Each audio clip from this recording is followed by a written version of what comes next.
Oh, Maxine! Ba't ang tagal mo naman uminom? Give me your glass. Let me pour you another. Let me do it. Oh, nandiyan na pala si Seb. Let's give him a glass as well. Please, join us here in the party. Parang ang saya mo. What? Bakit, kuya? Masama ba maging masaya? You only live once.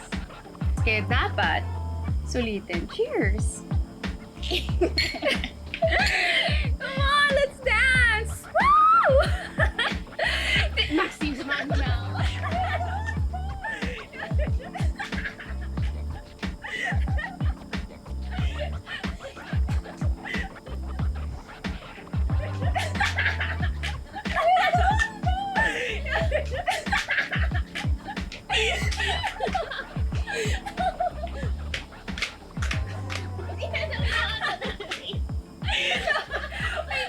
I think we need to drink more.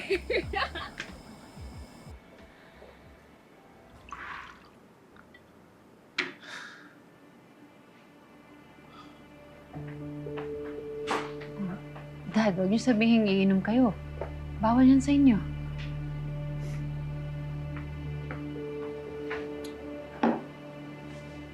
Para sa'yo yan.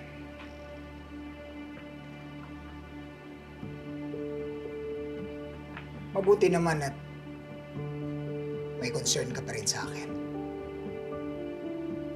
Sana naman karoon ka rin ng tiwala sa akin.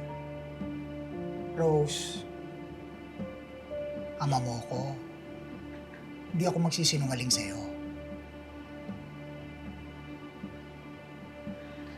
Sana nga, Dad. Dahil kapag nalaman ko na ikaw ang nag-order sa pamamaril kay Amira, hindi ko kayo pagtatakpan. Mananagot kayo sa batas. Ang bilis mo namang maniwala sa mga ibinibintang sa amin. Pero yung pagkakakonfine ni Amira sa mental hospital, kinumpirma mo man lang ba? Sa dami ng kalokohang pinagagawa ng Amirang yan sa pamilyang to, pinapanigan mo pa rin ba siya? Ano bang meron ng mga liryo na hindi ko kayang ibigay? Kung anong gusto mo, kung anong kailangan mo, kaya kong ibigay lahat sa'yo. Pero, ang tingin mo sa akin, sa pamilyang to, masama pa rin? Rose, ako ang totoo mong ama.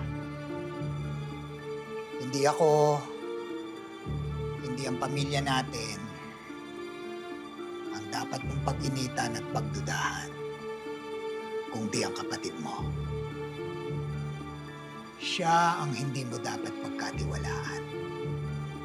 Si Amira.